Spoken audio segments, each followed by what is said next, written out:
there, I'm Director of Photography Alec Watson, and welcome to this tutorial on how I go about processing front lit shots. Specifically from the series of videos I did where we shot in a studio, a daylight studio and outside, finding front light, the side lights, short side and long side, and backlighting.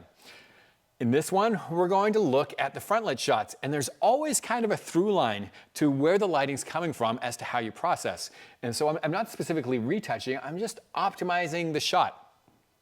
I'm going to optimize in ACDSee, the latest version of ACDSee. ACDSee is my go-to for digital asset management. So when we look at these images, this one is a cloudy day, love cloudy days, and an underlight reflector.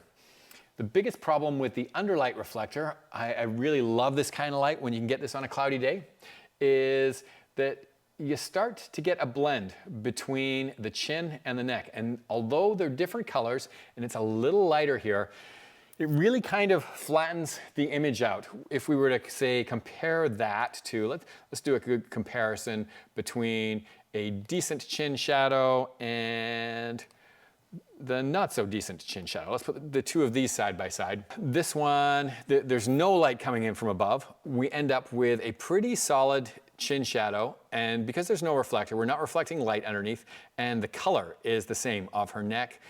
Where things go wrong when you use a reflector and you get this beautiful face light is that now we lost our depth. Her neck seems a whole lot thicker on this because it's kind of pulled forward, so she doesn't have that depth. And we end up with some color problems. Her neck, it tends to turn a little blue or a little cold. I want to go ahead and optimize this shot because I really, really like what's going on in this left shot, but I love the light on the right shot, but it's not nearly as good as it could be. So let's go ahead and edit. The develop suite in ACDSee is completely non-destructive, so I'm taking a raw file in there, and whatever changes we're going to make, it actually does in real time and just kind of keeps that information and says, this is what we did, and shows you a preview. So you can always backtrack and fix things up.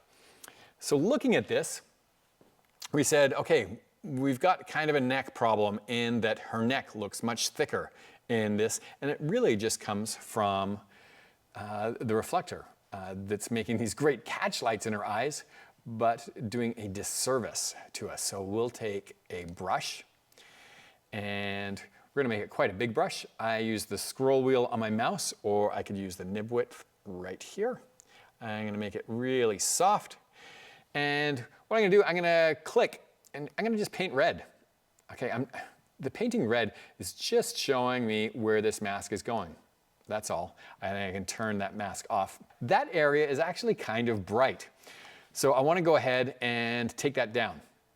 And suddenly, already, we've got that sense of depth. I didn't get rid of our blue problem. For that, we're just going to warm the neck area. I do find when you have a cold skin tone and you reduce the exposure, so cold skin tone, meaning it was a little blue, we warmed her neck quite a bit there, and it doesn't look overly warm, it just looks like natural skin tone to me now.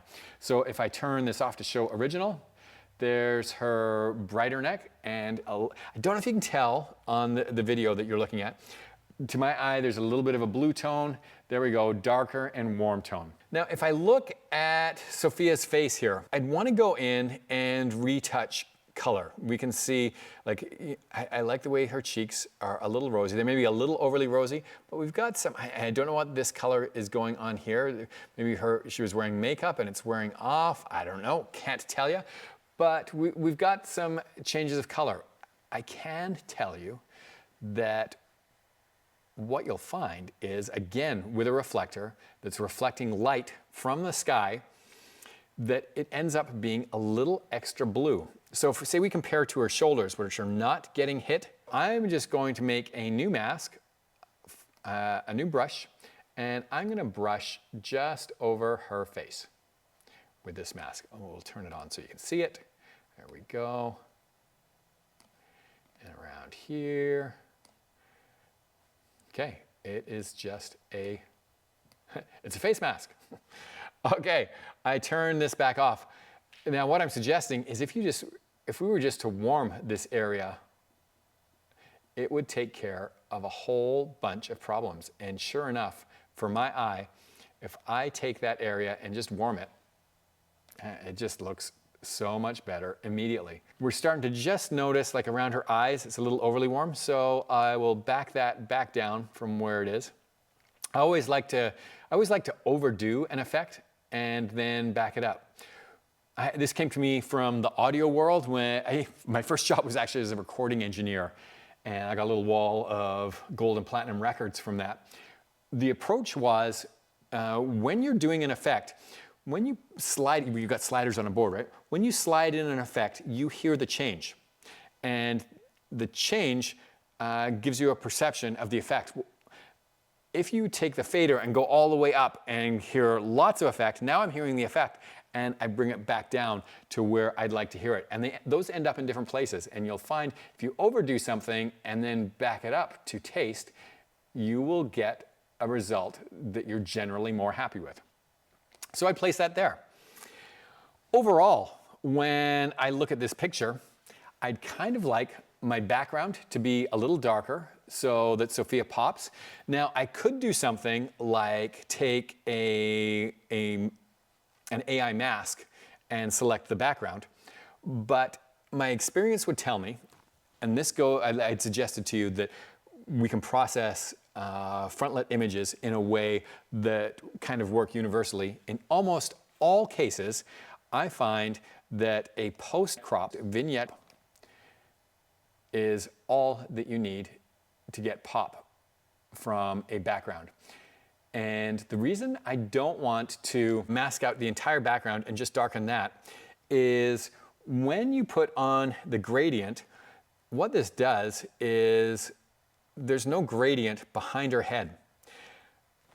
And what you'll find is it kind of, like if I were to make studio light, if I were to light something up in a studio, I generally put a little light on the background behind an actor in film. In a scene, to separate somebody from a wall, we'll put a low light shining up on the background just to get separation. And that's got me that separation there. This gives you that same effect. If we take a look at before and after, there's our original, that's where we are now.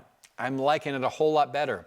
One of the last things that we can do once I've got the picture kind of in a way that I'm happy with, interestingly, with front-lit shots, they are the most contrasty in terms of the contrast that your lens will have. It also means that you can actually turn up the contrast and have the picture look really natural and make it pop. When I turn up the contrast, it turns up my whites. I can turn them back down with a little highlight, pull back, there we go. We just eat up some of those extra highlights. And now I've got a really punchy shot that looks really natural and really quite dramatic. What you'll find is, I got my phone in my pocket, I put it in there for a reason. When we look at things on our phones, I don't have an answer for this, but I do know that if you A/B, like put two photos on Instagram that are identical, and one is contrastier than the other. So if I were to put that one and go, I am happy with that one, it's done, and then I put this one on that's more contrasty, the contrastier one, when it's smaller, will get more likes. When you do it really big, you actually don't want it as contrasty, and it's something to do with our perception. And then lastly, to finish off on every shot, I always like to think about how am I going to crop this? What's the story about? Well, the story is clearly about Sophia's face here. This line on the white, that was actually a hint of a white column, is distracting me from the image. So I think I would go ahead and get rid of that. So I'll click this geometry section. I'm going to drag a new box that's just a little bit tighter. When I save, it's not saving this and destructively changing the picture. The raw file is there. It just gives me a real-time preview that I can go back and change at any time. And I think that's a really awesome way to do that. In fact, I'm going to now move that up to 5 stars because that image looks fantastic. It was just a really simple front-lit cloudy day image. If you got something out of this, I would love it if you clicked like. Go ahead and subscribe. I love, and I'm super grateful to ACDSee for letting me take photos and show how I process them, because this is my little way of making the world a better and more beautiful place by hopefully making you a better photographer. I hope you got something out of this. I look forward to seeing what you do and what you post online.